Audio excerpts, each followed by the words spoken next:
Hola, buenas tardes a todos, bienvenidos a una nueva charla. Hola Gaby, Aníbal, Carla, Jorge, bienvenidos.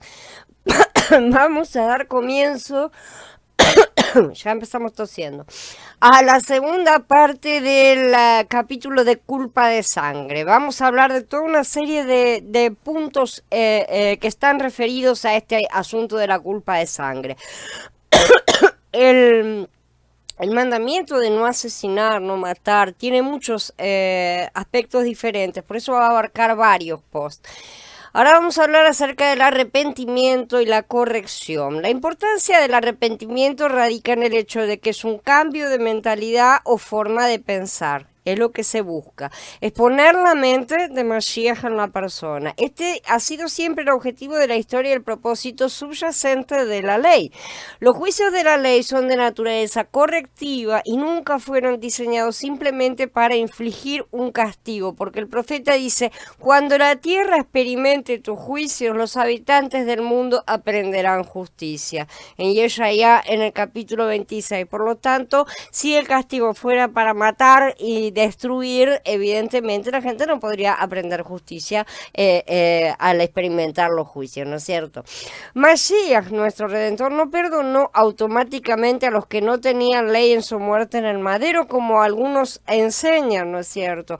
A pesar de que él ciertamente tenía esa opción. Él podía haber perdonado incondicionalmente, de la misma manera que cualquier otro redentor de sangre tiene la opción de perdonar incondicionalmente o parcialmente o condicionalmente. En fin, hay varias formas. En cambio, Mashiach, en su sabiduría, trabaja para lograr el arrepentimiento, ¿sí? Para que el perdón pueda beneficiar al pecador, en lugar de enseñarle que la gracia es una excusa para pecar más, ¿sí? Por eso Él nos compró. Elohim juzga como un padre, no como un juez impersonal, ¿sí? Por lo tanto, cuando nuestros propios hijos pecan, ¿no es cierto?, a menudo se nos obliga a responsabilizarlos, a fin de enseñarles la gravedad del pecado y las consecuencias de sus acciones. No siempre los podemos estar perdonando, si no, no aprenden, ¿no es cierto?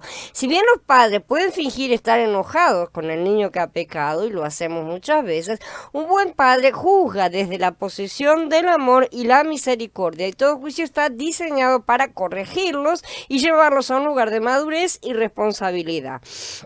Sin embargo, muchas personas han vivido de acuerdo con su propio interés, a menudo victimizando a otros sin tener que rendir cuentas durante su vida.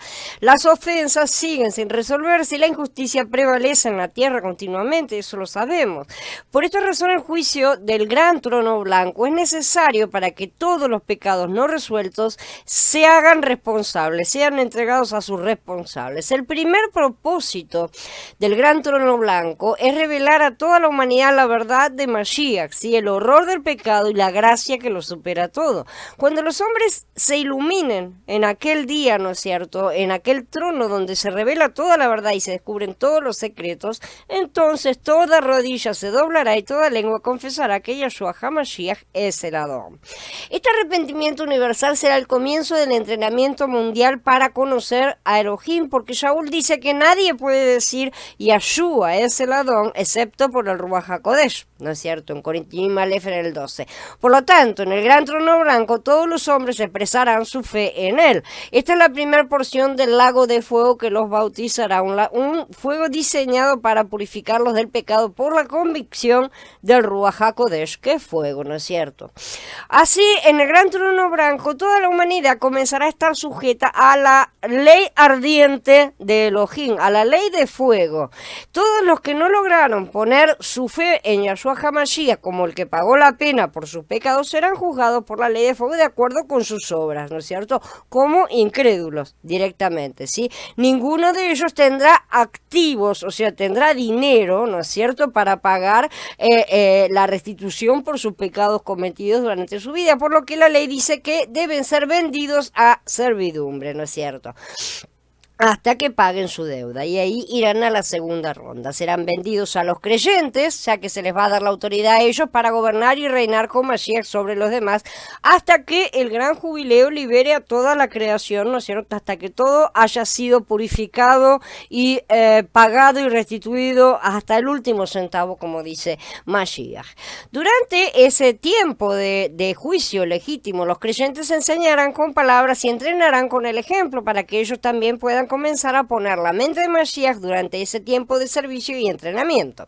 Ese tiempo será largo, pero terminará con el jubileo de la creación.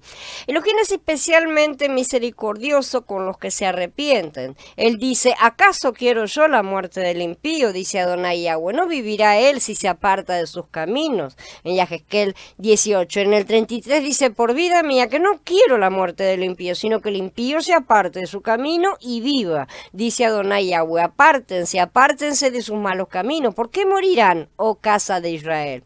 Así es como piensa Elohim, y así es como quiere que pensemos nosotros también. La misericordia de Elohim, o sea, su perdón está disponible para todos los pecadores, incluso los asesinos. También ellos pueden ser perdonados. Elohim quiere perdonarnos, pero también exige que nos arrepintamos. Esta es la condición previa. Sin arrepentimiento no hay perdón. Él quiere que dejemos de quebrantar sus mandamientos y que nos volvamos a Él con el corazón contrito y humillado, pero de verdad, no de la boca para afuera, no por el miedo de voy a recibir el castigo, ¿no es cierto?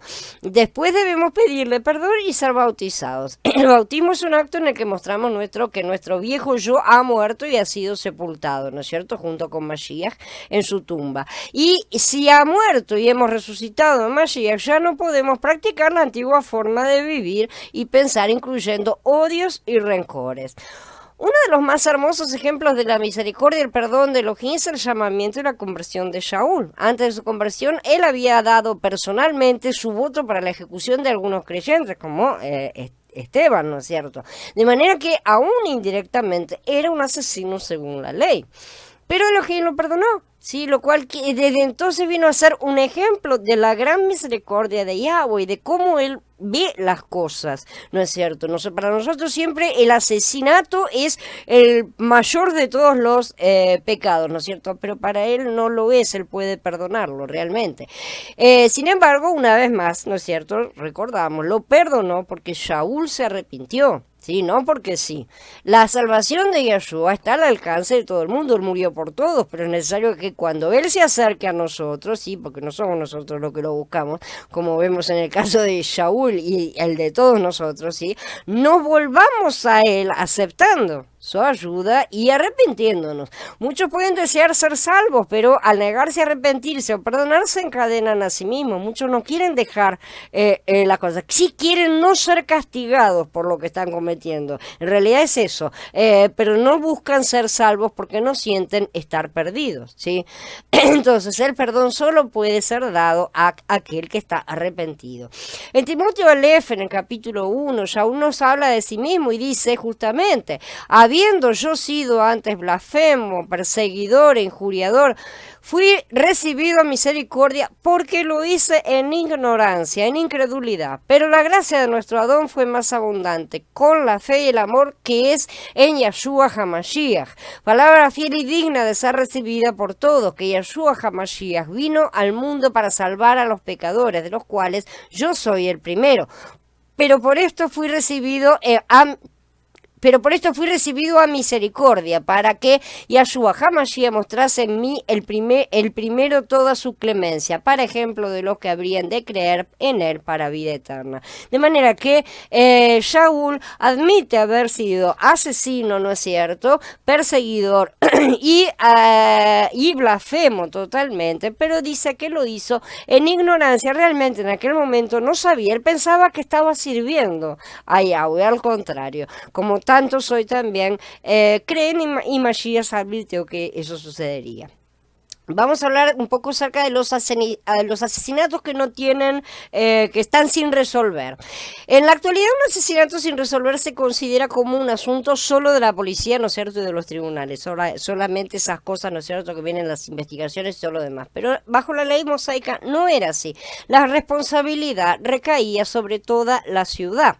La ley decía, si en la tierra que Yahweh tu Elohim te está asignando para poseerla se halla alguien a quien han matado en el campo y no se conoce la identidad del homicida, tus ancianos y tus magistrados saldrán y medirán las distancias desde el cadáver hasta los poblados cercanos. Los ancianos del poblado más cercano al cadáver deben tomar entonces una novilla de la manada que nunca la hayan trabajado, que nunca haya jalado yugo, y los ancianos de ese poblado traerán su novilla a un valle de torrente que no se haya arado ni sembrado. Allí en el valle le romperán el pescuezo a la novilla. Los sacerdotes, los hijos de Leví, se acercarán, porque Yahweh tu Elohim los ha escogido a ellos para ministrarle y para pronunciar la bendición en el nombre de Yahweh, y todo pleito y caso de asalto está sujeto a su decisión. Entonces todos los ancianos del poblado más cercano al cadáver se lavarán las manos sobre la novilla cuyo pescuezo rompieron en el valle, y harán esta declaración: nuestras manos no derramaron esa sangre, ni nuestros ojos vieron el hecho. Absuelve, Yahweh, a tu pueblo Israel, a quien redimiste, y no permitas que la culpa por la sangre del inocente quede entre tu pueblo Israel. Y serán absueltos de culpa por ese homicidio. Así eliminarás de tu medio la culpa por la sangre del inocente, porque estarás haciendo lo que es correcto a la vista de Yahweh. Esto está en Devarim 21. Analicemos el paralelismo alegórico que hay acá. La tierra prometida es un tipo del mundo restaurado, ¿no es cierto?, del cual vamos a tener un adelanto en el milenio, como ya sabemos, pero al cual solo vamos a entrar en plenitud después del mismo, todos, ¿no es cierto? Los vencedores empiezan antes, pero para que haya una plenitud total y completa es después del milenio, cuando hay cielo nuevo y tierra nueva, ¿no es cierto? Ahora bien, si encontraban un muerto, y esto significa a un incrédulo, ¿no es cierto?, buscaban la congregación más cercana y a ella le correspondería limpiar la tierra de sangre, ¿sí? La sangre derramada por homicidio quedaba sin cubrir. Esto es un pecado sin cubrir, ¿no es cierto? La tierra no la cubría, no la aceptaba, porque hay que hacer el ritual correcto como Yahweh ha indicado, ¿no es cierto? Entonces la culpa de sangre pendía sobre la tierra y iba a afectar a la ciudad que estuviera más próxima. ¿Se entiende? ¿Alguien puede ver con este criterio las guerras, los asesinatos, la violencia, todo lo que nos rodea, los accidentes, los crímenes en línea general, la cantidad de sangre que están rociando, está ya inundado sobre nuestras ciudades? Eso es un caso grave y eso es una cosa para empezar a prestarle atención y a tomar en cuenta, porque son las cosas que deben ser limpiadas más adelante. Entonces, los ancianos de la ciudad y no los sacerdotes, vean bien cómo era el asunto, los ancianos llevaban una novilla nueva y la llevaban a un valle y le quebraban el pescuezo. Si no se degollaba la novilla como si fuera un sacrificio, ¿sí? Como el de la expiación, ¿no?, que es parte de la sangre expuesta sobre el altar. No, la novilla se mataba por medio de quebrarle la cerviz, o sea, quebrarle el pescuezo, y así se tomaba, así lo que estaba haciendo es tomar el lugar del asesino, no para quitarle la culpa de sangre, sino para quitársela a la ciudad, justamente, sobre la cual de otro modo estaría la culpa por el derramamiento de sangre. Por supuesto, si más tarde se hallaba el asesino y se demostraba su culpa, el asesino sería ejecutado, evidentemente. Pero la cuestión era sacar la culpa sobre la ciudad. Veamos la importancia que tiene el asunto. No hay ningún pecado que esté oculto. Nada queda oculto. Y si queda sin cubrir, los cielos lo ven, la tierra no lo ve, ¿no es cierto? Pero los cielos sí lo ven. Yo no me quiero imaginar cómo se ve la tierra desde los cielos en este momento. Debe ser un mar de sangre y no puede haber otra cosa, ¿no es cierto?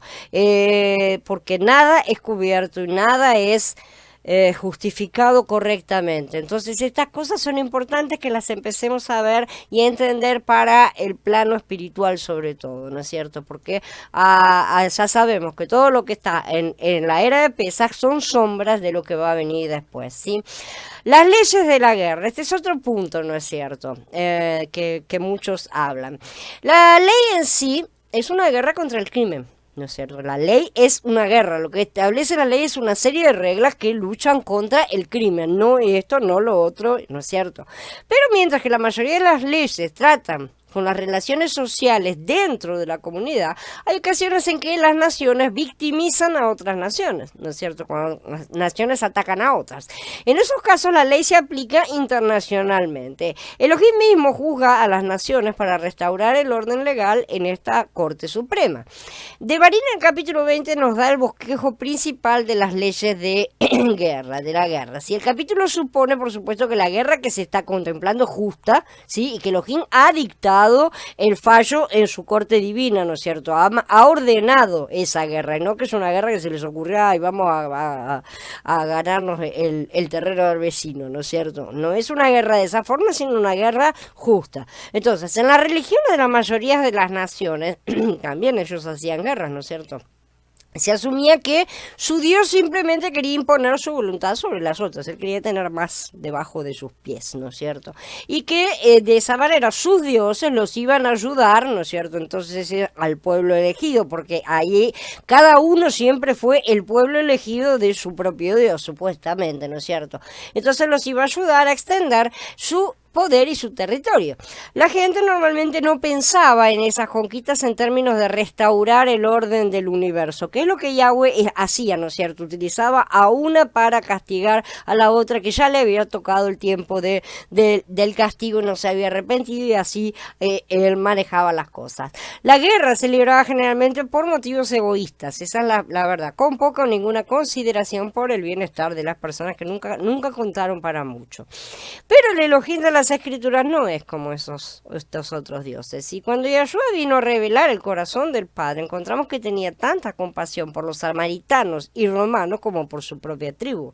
Él los trataba a todos por igual. De hecho, la propia ley ordenaba que los israelitas amaran a los extranjeros como a sí mismos. El extranjero que reside con ustedes será para ustedes como uno de sus ciudadanos. Lo amarán como a ustedes mismos, porque ustedes fueron extranjeros en la tierra de Misraim. Yo, Yahweh, soy tu Elohim, dice Vayikra en capítulo 19. Así que la instrucción de Yahweh de hacer la guerra a otras naciones no se basó en el interés propio, sino en la aplicación de la ley para los delitos reales contra Elohim o su nación. Los kenanitas, por ejemplo, ¿sí?, habían rechazado al Creador y habían dado su derecho soberano de reinado a dioses falsos que habían impuesto leyes injustas que victimizaban realmente a muchas personas. No obstante, el juicio para destruir a los kenanitas se basó en sus obras, su práctica de la injusticia, realmente, ¿no es cierto?, el asesinato de bebés inocentes en ceremonias religiosas, otra serie de prácticas corruptas. Ellos llegaron a llenar su copa. Si los kenanitas se hubieran arrepentido de esas prácticas, se hubieran sometido a Yahoshua, ¿no es cierto?, Josué, que es un tipo de Yahshua justamente, podían haber evitado la pena de muerte que Elohim les había impuesto como nación. Si ellos se hubieran arrepentido, hubieran sido incorporados a la nación de Israel, simple y sencillamente, habrían pasado a formar parte. Habrían dejado de ser kenanitas y su ciudadanía habría sido transferida por la fe a un reino de la oscuridad, ¿no es cierto?, a un reino de la luz. De hecho, la oración sobre Kenaán fue pronunciada por la maldición de Noah, ¿no es cierto?, en Bereshit 9. Por lo tanto, la pena de muerte fue impuesta a Kenaán. Sin embargo, Yahweh siempre aplica un tiempo de gracia para que la nación se arrepienta. Los que no cumplan con el requisito del tribunal divino durante el periodo de gracia deben pagar la multa, ¿sí?, como hicieron los kenanitas, porque los kenanitas no creyeron lo que Elohim había decretado, ni siquiera escucharon, ni entendieron, ni nada, ¿sí?, en vez de eso optaron por luchar contra Israel. El punto es que Elohim levantó a la nación de Israel para ejercer la autoridad en su nombre, para hacer cumplir sus leyes y sus juicios. Él los utilizó como su ejército, ¿sí?, de la misma manera en que en su momento utilizaría a los caldeos como su ejército contra Israel, para ejercer justicia sobre Israel. Eso es lo que Yahweh siempre está realizando, ¿no es cierto? Quiera que seamos nosotros su ejército, y no que tenga que emplear a los demás en nuestra contra, como ya se ve que ha estado sucediendo en los últimos milenios. Por lo tanto, entonces, Israel fue llamado a hacer la guerra a los kenanitas ofensores. No fue un juego de poder para ver qué Dios era más poderoso, no. La guerra no era simplemente una cuestión de obtener tierras para Israel a expensas de los kenanitas. No era simplemente una cuestión de interés propio, de querer más poder, ¿sí? Yahweh no declaró la guerra solo porque odiaba a los kenanitas y amaba a los israelitas. No, de hecho, cuando vemos la historia completa y cómo comenzó con la maldición de Noah sobre Canaán, vemos a un Elohim misericordioso, verdaderamente lleno de gracia, que ya había dado a los kenanitas más de 800 años para arrepentirse y cumplir con el juicio de la corte divina. Más de 800 años y recién ahí se estaba completando la copa, ¿no es cierto?, de iniquidad que ellos mismos estaban llenando en su contra. Esto revela la mente de Mashiach en lo que concierne a su justicia internacional, ¿no es cierto? Cualquiera que desee reinar con Mashiach debe aprender a emitir sus juicios de acuerdo con su voluntad y su mente. Esta es la única manera en que todas las naciones desearán convertirse en estados en el reino de Mashiach, ¿no es cierto? O sea, en partes, ¿no es cierto?, del reino. Cuando la roca crezca para llenar toda la tierra, como nos dicen Daniel y Yeshaya, ¿no es cierto? El mismo 67, el Salmo 67 nos dice que todas las naciones se regocijarán cuando los juicios se apliquen a las naciones, que se alegren y se regocijen las naciones, porque riges a los pueblos con equidad y guías a las naciones de la tierra, ¿sí? Esto pinta un cuadro de justicia internacional, de paz global, ¿no es cierto?, que se basa en el amor, evidentemente. No pinta un cuadro de Israel haciendo la guerra a las naciones para someterlas como esclavos del pueblo elegido, idea que sí tiene el sionismo actual edomita, ¿no es cierto? Es una imagen de respeto internacional, de servicio, sí, debido al asombroso sistema de amor y justicia que Elohim ha establecido. Una vez que la gente entiende la mente de Mashiach, a medida que la mente de Mashiach va penetrando cada vez más en nosotros, más y más se va incorporando esa forma de pensar, ¿no es cierto? Cuando una nación comete una injusticia contra otra, esta tiene el derecho de apelar ante la Corte Internacional de Justicia de Elohim. Si Israel es la parte ofensora, él dictará justicia contra Israel, ¿sí? Si Israel es la víctima, Elohim va a gobernar a su favor. Él es imparcial, absolutamente, ¿sí? Porque eso también es la ley, justamente. Así hará el resto de la congregación. Habrá una misma ley para ustedes y para el residente extranjero. Será una ley perpetua a través de las edades. Ustedes y los extranjeros serán iguales delante de Yahweh. El mismo ritual y la misma regla aplicará a ustedes y al extranjero que resida entre ustedes, dice Bamidbar en el capítulo 15. Así que las leyes mosaicas para judíos y no ágidas para gentiles son un engaño satánico. Cuando esta ley se aplica en la Corte Internacional de Justicia de Elohim, vemos que él juzga a todas las naciones de manera imparcial de acuerdo con los principios de la ley que emanan de su propia voluntad y carácter. ¿Sí? Todo está reflejado, todo está relacionado. Todas las naciones fueron creadas para ajustarse a su imagen y él tiene la intención de gobernarlas a todas. Por lo tanto, las leyes de la guerra deben llevarse a cabo de acuerdo con sus instrucciones, ¿sí? Y luego solo cuando él nos guía a la batalla. Bajo esas circunstancias, matar en tiempo de guerra no es un asesinato, sino que toda guerra que se realiza fuera de los, que se realiza fuera de los parámetros de la ley de Elohim es un asesinato. Y la nación culpable, no los soldados individuales, es responsable. La nación culpable como un todo, pero los soldados no individualmente, pero sí forman parte de ese todo. Entonces siempre terminamos pagando un cierto pato, por así decir, ¿no es cierto? ¿Son justas las guerras actuales? Juzguemos nosotros mismos y preguntémonos si realmente son guerras que Yahweh ha ordenado pelear. Otro punto más que vamos a tocar es si las escrituras se contradicen o no, justamente a raíz de este tipo de puntos controversiales. Algunos insisten que las escrituras se contradicen y señalan que Yahweh ordena no matar, pero después envía a los israelitas contra otros pueblos, ¿no es cierto? Exterminar naciones enemigas y bla, bla. De modo que realmente mandó Elohim no matarás, dicen ellos, ¿no es cierto? Y eso hace categóricamente totalmente inadmisibles las guerras y la pena capital como si fueran contradicciones, porque esto es asunto de mucho debate en muchos lugares. Como ya dijimos, la correcta traducción de no matarás es no asesinarás, ¿no es cierto? Con esta simple frase ya encerramos la discusión. Así de simple, ¿no es cierto? Porque no es lo mismo matar que asesinar. Y el que no comprende la diferencia, bueno, está para buscar la quinta pata al gato. Es digno de notarse que de las 47 veces que se utiliza la palabra ratzaj, que es asesinar en las escrituras, 33 veces es en referencia con las ciudades de refugio. Está absolutamente relacionada con el homicidio, ¿sí? Como todo lo que acabamos de estudiar en la anterior. Estos pasuquín indican que Ratzaj realmente aplica al acto de quitar la vida humana ilegalmente, sin justificación, contrariamente a la ley de Elohim, ¿sí? Notemos las cosas que se mencionan asociadas con ello en Osea, en el capítulo 4. El perjurio, la deshonestidad y el asesinato y el robo y el adulterio son rampantes, crimen sobre crimen. Todas estas cosas están describiendo mi sociedad, casualmente. Bueno, están describiendo justamente un estado social verdaderamente corrupto, completamente vil, ¿no es cierto? Donde ya está todo expresado.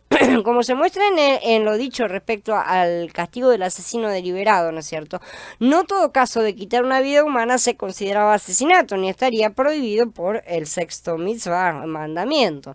Después del diluvio, Yahweh le dijo significativamente a Noah: cualquiera que derrame la sangre del hombre, por el hombre será derramada su propia sangre, ¿sí? Porque a la imagen de Elohim hizo él al hombre. Por eso tiene que realmente ser muerto. Ese es el decreto. Y de esta manera vemos que aún antes de dar a Israel un código de leyes, Elohim permitió ya la pena capital. Esto lo dijo al salir la gente del arca, ¿no es cierto? Y ya había establecido una ley, una pena capital. Derramar la sangre del hombre por medio de asesinarlo es lo que el sexto mandamiento prohíbe, no la ejecución legal de un asesino, porque está bien escrito que por el hombre se da derramada su propia sangre. Si eso fuera considerado otro asesinato, sería una cuestión de nunca acabar, y Yahweh no entra en ese tipo de jueguitos. Esto nos ayuda a reconocer lo apropiado del uso de Ratzaj en conexión con el rey Ahab, por ejemplo. Y son ejemplos diferentes que nos aparecen en las escrituras. Este rey codiciaba la viña de Nabot, ¿no es cierto? Y a fin de conseguirla dejó que mataran al hombre. Esto no fue una ejecución legalmente justificada por alguien que hubiera cometido un crimen, ¿no es cierto? Una ofensa capital que mereciera el castigo de muerte en Israel. Fue un acto ilegal que tiró una vida, algo prohibido justamente por el sexto mandamiento. Ahab era un asesino y merecía morir. Dice, ocurrió algún tiempo después, Nabot el israelita tenía una viña en Israel, junto al palacio de Ahab, rey de Shomrón. Ahab le dijo a Nabot: dame tu viña para que me sirva como huerto de verduras, ya que está junto a mi palacio. Yo te daré a cambio otra viña mejor, o si prefieres te pagaré su precio en dinero. Pero Nabot le respondió: Yahweh me libre de darte lo que he heredado de mis padres. Ahab se fue a su casa desanimado y enfadado por la respuesta, ¿no es cierto? Y se acostó en su cama, volteó la cara y no quiso comer. Y Jezabel, ¿no es cierto?, su esposa, fue donde él y le preguntó: ¿por qué está tan desanimado tu ruas que no quieres comer? Y él le respondió: porque hablé con Nabot el israelita y le propuse: véndeme tu viña por dinero, o si prefieres te daré otra viña por ella. Y él respondió: no te voy a dar mi viña. Su esposa Jezabel le dijo: ya es tiempo que te muestres como rey sobre Israel, levántate, come algo y alégrate, yo te voy a conseguir la viña de Nabot de Israel. Entonces ella escribió cartas en nombre de Ahab, las selló con su anillo y las envió a los ancianos y a los nobles que habitaban en la misma ciudad con Nabot. En las cartas se escribió lo siguiente: proclamen un ayuno y sienten a Nabot frente a la asamblea. Sienten frente a él a 2 hombres perversos para que testifiquen contra él, diciendo: tú has maldecido a Elohim y al rey. Entonces sáquenlo y apedréenlo hasta que muera. Los hombres de su ciudad, los ancianos y los principales que vivían en su ciudad, hicieron como les mandó Jezabel, tal como estaba escrito en las cartas que ella había enviado. Proclamaron un ayuno, sentaron a Nabot frente a la asamblea, luego vinieron los dos hombres perversos y se sentaron frente a él. Y estos hombres perversos testificaron contra Nabot públicamente, diciendo: Nabot ha maldecido a Elohim y al rey. Entonces lo sacaron de la ciudad y lo apedrearon hasta que murió. Pero entonces, como podemos ver, esta es la situación en la cual tenemos acá el testimonio falso, ¿no es cierto?, que apoya al asesinato, y justamente el asesinato, acá tenemos un montón de transgresiones de diferentes mandamientos, ¿no es cierto? Pero eso es justamente lo que hace a un asesino. Ahab no mató de manera directa, pero mandó matar, ¿no es cierto? Permitió lo que hizo su esposa, que fue la mayor culpada de todas las acciones, ¿no es cierto? Permitió, no discutió en ningún momento, de manera que se hizo cómplice totalmente. Ahora bien, ¿qué hay con las guerras de Israel? ¿Violaron el mandato? No lo violaron, lo repetimos, ¿no es cierto? La verdad es que las escrituras nunca usan el término Ratzach respecto de ninguna de las guerras.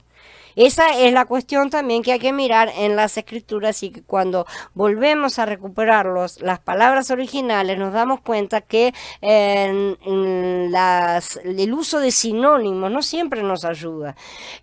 Cuando los israelitas guerreaban en obediencia al mandato de Elohim, no estaban operando de forma ilegal, ¿sí? El que los autorizaba a hacerlo y los dirigía era el legislador supremo. Entonces no fueron guerras motivadas por avaricia económica, por deseo de poder, nada por el estilo. Sí, ni violaban tratados de paz y pactos de no agresión que ya estaban estipulados, como conocemos muchas cosas que están sucediendo a nuestro alrededor en la época actual. No existe ninguna nación hoy en la tierra que esté enteramente compuesta de personas que adoran a Yahweh, ¿sí? A quienes Él dirija milagrosamente por medio de profetas que tengan una concesión divina para poseer cierta porción de la tierra. Que quede claro. Sí, todo eso sí fue cierto en el caso del antiguo Israel. Yahweh había notado que los habitantes de Canaán estaban empapados de iniquidad, había llegado el fin, los dejó allí madurando, digamos, ¿no es cierto?, en su propia iniquidad, ¿sí? Y no se habían arrepentido, y entonces, bueno, merecían la ejecución y debían ser sacados de esa tierra. Esa tierra, que era una buena tierra, sería dada a aquellos que los eliminaran de ahí, ¿no es cierto?, obedeciendo las órdenes de Yahweh.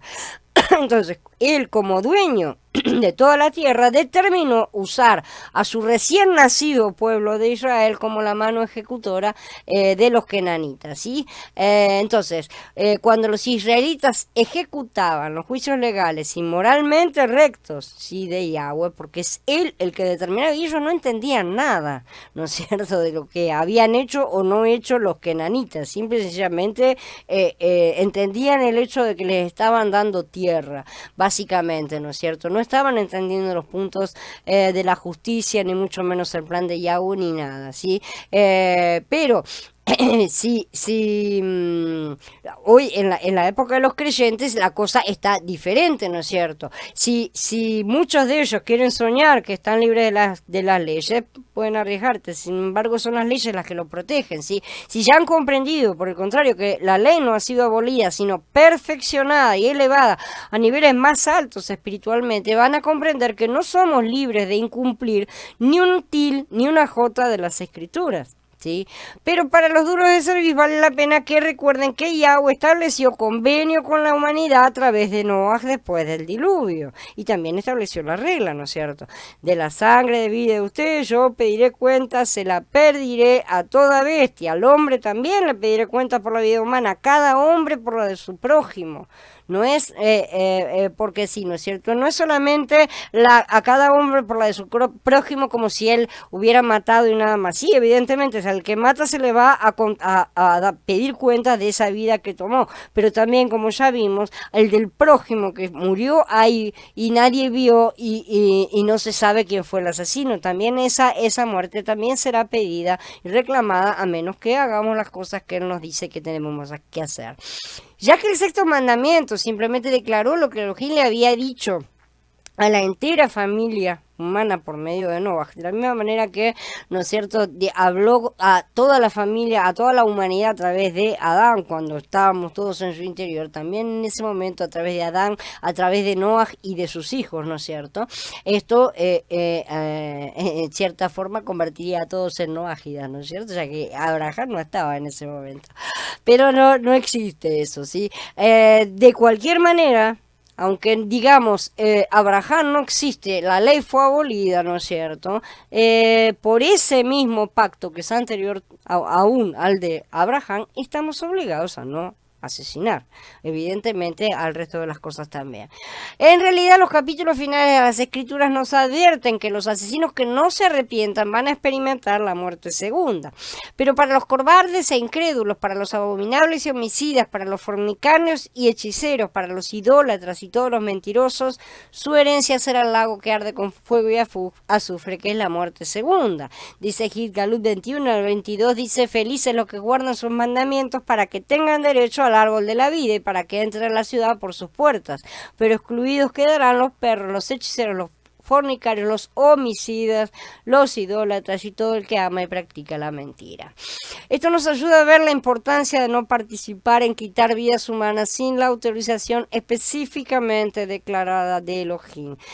Como vamos a ver, esto también incluye otro tipo de muchas otras cosas en las cuales hoy por hoy es muy sutil nuestra participación puede llegar a ser, no es solamente hacerse soldado y salir a luchar por la patria. Hay muchas otras formas sutiles en las cuales podemos llegar a estar apoyando asesinatos, sin saberlo, evidentemente, ¿no es cierto? De modo que la traducción no matarás realmente no comunica el verdadero mensaje del sexto mandamiento, y durante siglos ha sido utilizado simplemente como no matarás, pero no es no asesinarás, ¿sí? El entender esto nos ayuda a reconocer que las guerras justas de Israel no violaron el mandato, y podemos discutírselo a cualquiera que insista en tener posiciones equivocadas. Otro punto que también se discute mucho al respecto de esto es la aplicación de la pena capital en nuestro sistema judicial, ¿no es cierto? Algunas personas quizás consideran que la sociedad ha progresado al eliminar la pena capital, pero al considerar la ley que Elohim le dio a Israel, se hace obvio que más bien que ser demasiado severa, la pena capital por asesinato realmente reflejaba el elevado, pero muy elevado concepto que Elohim tiene sobre la vida, no solo en general, sino sobre una base muy personal, como vamos a ver. Hay que recordar que la ley mosaica provino de Yahweh, ¿no es cierto?, el creador del universo. O sea, él tenía los intereses del hombre en su mente, evidentemente, cuando incorporó estas cosas en la ley de Israel. Pero de hecho la pena capital se originó más de 850 años antes del pacto, como acabamos de ver, ¿no es cierto?, cuando Yahweh habló a Noah. Por lo tanto, esta ley es aplicable a todo el género humano. No hay nadie que pueda decir: yo no creo, yo no soy judío, yo no soy cristiano, yo no soy mesiánico, yo no soy esto ni lo otro. No hay nadie que quede fuera, porque ese pacto fue establecido con la humanidad indirectamente. Así que bajo esta ley, la autoridad legalmente constituida podía con justicia ejecutar al asesino voluntario, o sea, el asesino que había matado voluntariamente, ¿no es cierto?, premeditadamente. ¿Es este el modo creyente de ver este asunto? Sí, porque Saúl, un apóstol, ¿no es cierto?, bastante conocido, escribió a los creyentes referente a los gobiernos del mundo y diciendo: porque los gobernantes no están para atemorizar al que hace lo bueno, sino al que hace lo malo. ¿Quieres vivir sin temor a la autoridad? Haz lo bueno y tendrás alabanza, porque ella es un agente de Elohim para tu bien. Pero si haces lo malo, teme, porque no es en vano que lleva la espada, porque es un agente vengador de Elohim para castigar al que hace lo malo. La pena de muerte, aún así, continúa siendo tema de debate, ¿no es cierto?, para muchos. Por lo general, los oponentes de la pena de muerte la consideran cruel. Básicamente ese es el argumento, ¿no es cierto? Pero los apoyadores por el contrario, consideran que esta frena al crimen, ¿no es cierto? Es ineludible el hecho de que esta es una cuestión cargada de emoción. O sea, todas las discusiones siempre son desde un lado muy emotivo y no se las analiza de una forma más fría, por así decir. Porque, ¿qué tenemos? Tenemos envuelta aquí la vida, ¿no es cierto? Que es la más preciosa posesión del hombre. O sea, lo que le quitas eso y ya no le queda más nada. ¿Quién está mejor capacitado entonces para resolver este asunto que nuestro padre? ¿Sí? Sin duda, Yahweh también tiene el derecho de hacer leyes que gobiernan su don de vida. Por supuesto, los pensamientos y caminos de nuestro Padre son más altos que los de los hombres, ¿sí? Así que puede que al principio uno no comprenda o no aprecie la cabalidad de las regulaciones que él hace. Nos parecen generalmente injustas, siempre decimos lo mismo, ¿no es cierto? Sin embargo, sus decretos son profundos, son muy llenos de amor y misericordia. No se puede decir que Yahweh se opone a la pena capital en sí misma, aunque él ciertamente no aprueba todas las ejecuciones, ¿sí? Por desobedecer la ley divina, Adán y Jabá sufrieron la pena de muerte, tal como Elohim lo decretó, ya lo había advertido, ¿no es cierto?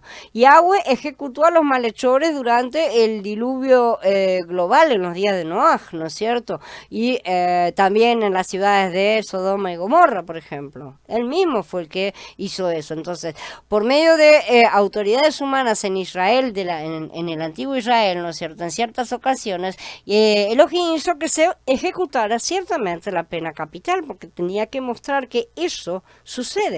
Él les dijo: así dice Yahweh, el Elohim de Israel, cada uno de ustedes pónganse la espada al muslo, pasen de aquí para allá y de allá para acá, de puerta en puerta a través del campamento y maten hermano, vecino y pariente. Los levitas hicieron como Moshe había encargado y como 3000 del pueblo cayeron aquel día. Dice, esto está en Shemot en el capítulo 32. Hay que ver si muchos obedecerían una orden directa de este tipo de Yahweh hoy.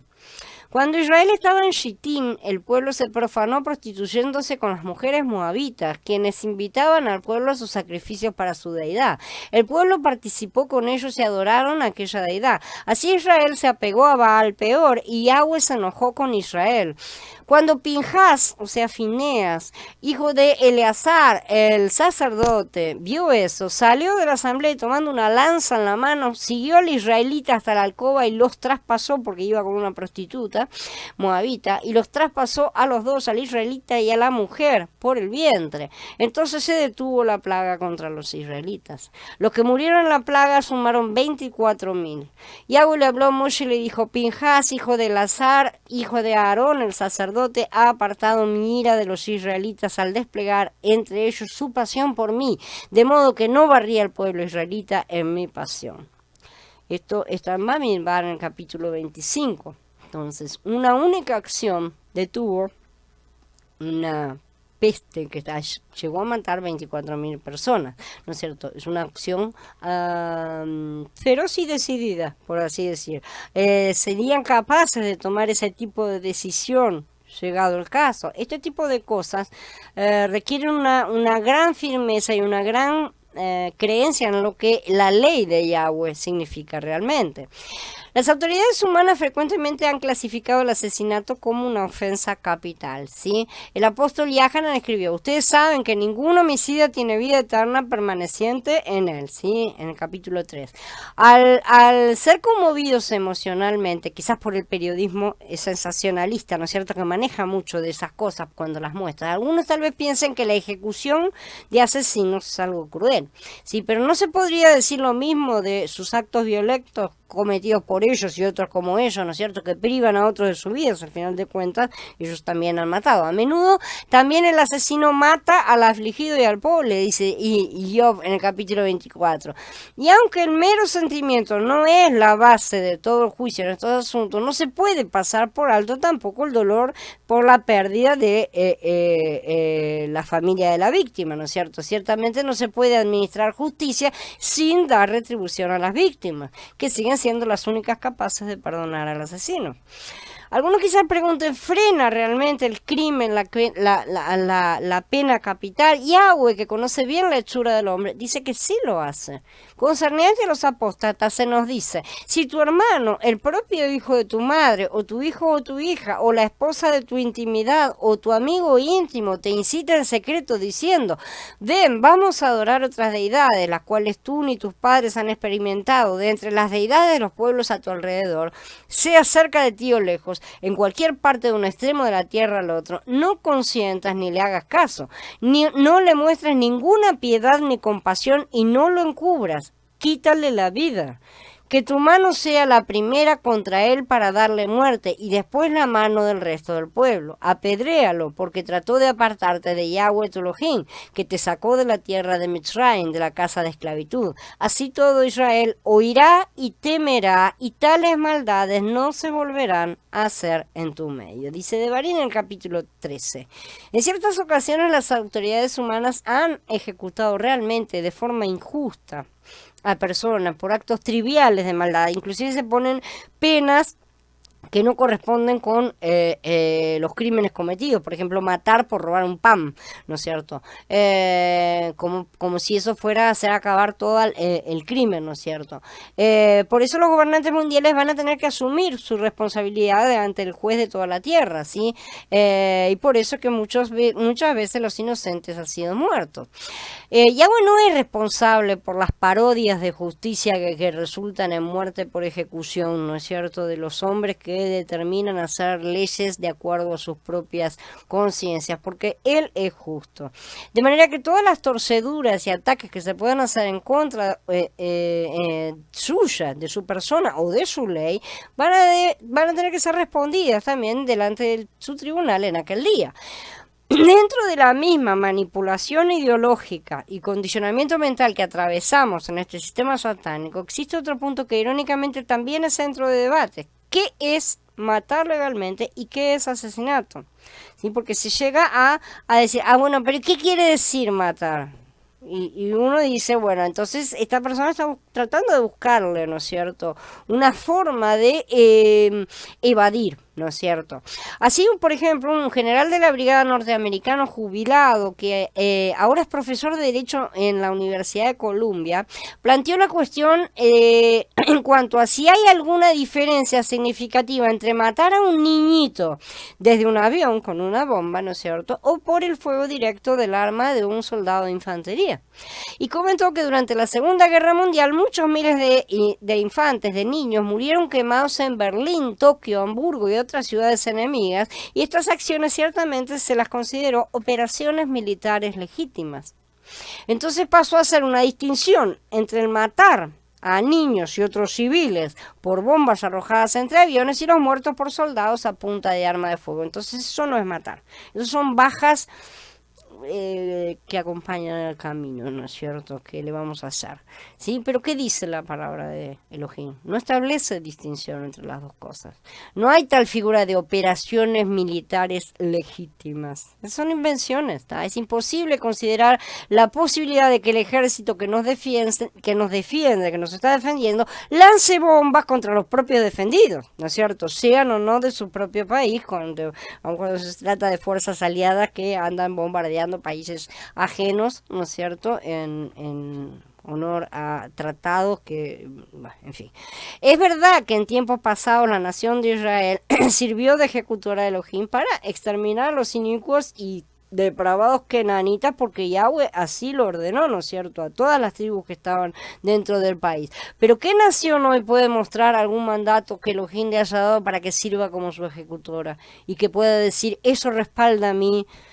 Porque ni siquiera el sionismo puede declarar eso de la forma en que se conduce en la actualidad, ¿sí?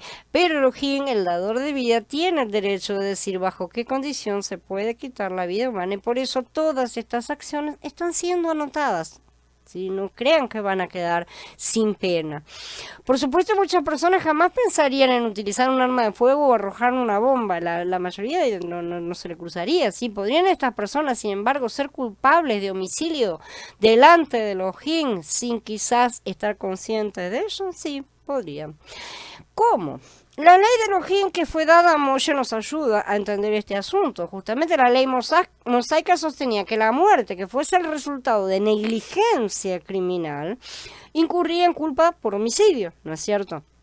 Y con toda lógica. Ya hemos mencionado que si un toro corneaba a un hombre y lo mataba, el toro tenía que ser muerto. Pero si el dueño sabía que el toro era corneador, ¿no es cierto? Y no lo mantenía atado, restringido, entonces tanto el toro como el dueño serían muertos, ¿sí? Pagaban con su vida. E igualmente, o sea, trasladado al ejemplo actual, a nuestra situación actual, si alguien no consigue controlar el alcance de sus bombas, ¿no es cierto? Evidentemente debe restringirlas. Si la persona no sabe a quiénes va a estar matando, no puede largarlas de esa manera y decir yo estoy salvando mi país, ¿no es cierto? De esta manera muchos ciudadanos están indirectamente cargando con deudas nacionales por negligencia acerca de vidas inocentes. Por ejemplo, en este momento, los ciudadanos norteamericanos están cargando con todas las deudas de las guerras que su país ha estado todas las atrocidades y barbaridades que ha cometido en todas partes, por no hablar de la doble financiación y todas esas cosas. No vamos a entrar en detalles. Este es el principio de responsabilidad de comunidad, ¿sí? Que llega a convertirse en nacional, inclusive, ¿no es cierto? Porque puede ser una comunidad pequeña, pero en este caso, por ejemplo, como estamos ejemplificando, es una nación. Si uno pertenece o colabora con organizaciones que derraman sangre, favorecen la contaminación, financian otras organizaciones que hacen esas cosas, etcétera, entonces en virtud de su asociación participaría de su culpa por homicidio, ¿sí? Quede claro eso, porque inclusive dentro de la legislación actual esa es una figura que existe, cuanto más no existirá en cuanto a nuestra relación con nuestro Padre en el mundo espiritual, ¿no es cierto? De esta manera que entonces las escrituras muestran que la entera tribu de Benjamín, por ejemplo, en su caso, ¿no es cierto?, fue considerada responsable por la muerte de cierta mujer, ¿no es cierto?, porque la tribu de Benjamín se negó a entregar a los asesinos. Ustedes recuerden el caso. El levita, el esposo de la mujer asesinada, respondió: mi concubina y yo vinimos a Hagibá de Benjamín a pasar la noche. Los habitantes de Hagibá se propusieron hacerme daño. Se reunieron contra mí alrededor de la casa por la noche. Querían matarme y ultrajaron a mi concubina hasta que murió. Así que yo agarré a mi concubina, la corté en pedazos y los envié por todas partes del territorio de Israel. Era una forma antigua, un tanto macabra, pero eficaz de enviar un mensaje que era ultra importante, ¿no es cierto? Porque se había cometido un atroz acto de depravación en Israel. Ahora todos ustedes son israelitas, produzcan un plan de acción aquí y ahora. Entonces se levantó todo el pueblo como un solo hombre y declararon: no regresaremos a nuestros hogares, no entraremos en nuestras casas. Así que todos los hombres de Israel, unidos como un solo hombre, se juntaron contra el poblado.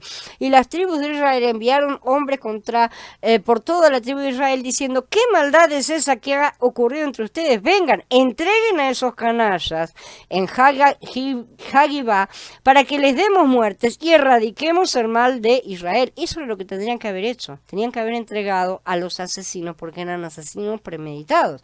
Pero los benjamitas no cedieron a las demandas de sus hermanos israelitas, porque los israelitas habían subido y llorado desde antes de allá, habían consultado a Yahweh, y yo le estoy salteando, ¿no es cierto? Debemos hacer la guerra otra vez a nuestros paisanos, los benjamitas, y Yahweh respondió: marchen contra ellos, ¿sí? 3 veces Yahweh los envió en su contra y casi exterminan a toda la tribu, ¿no es cierto?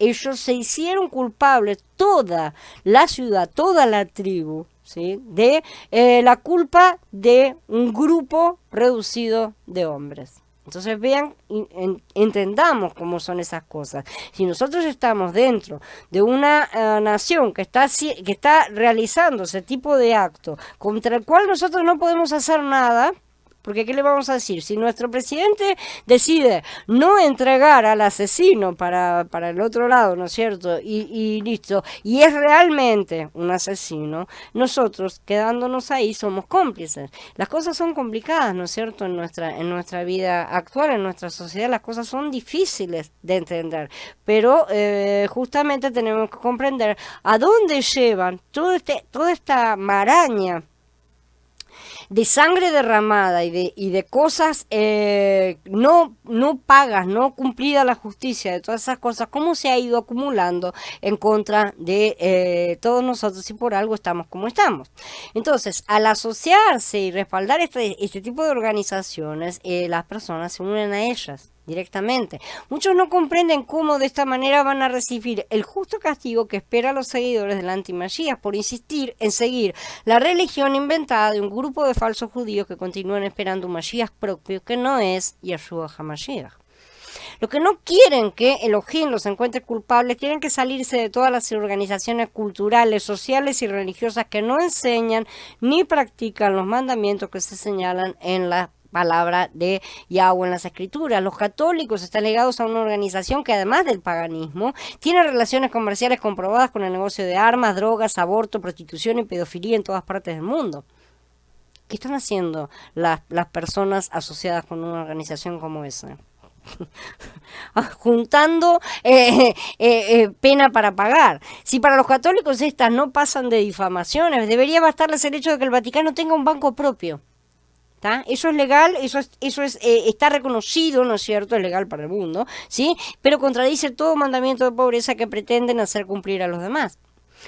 A los ojos de Elohim, el mundo de Hasatán tiene las manos manchadas de sangre inocente. Sus gobiernos, representados en las escrituras como bestias feroces, han matado a millones y millones de personas, entre ellas muchos siervos de Yahweh.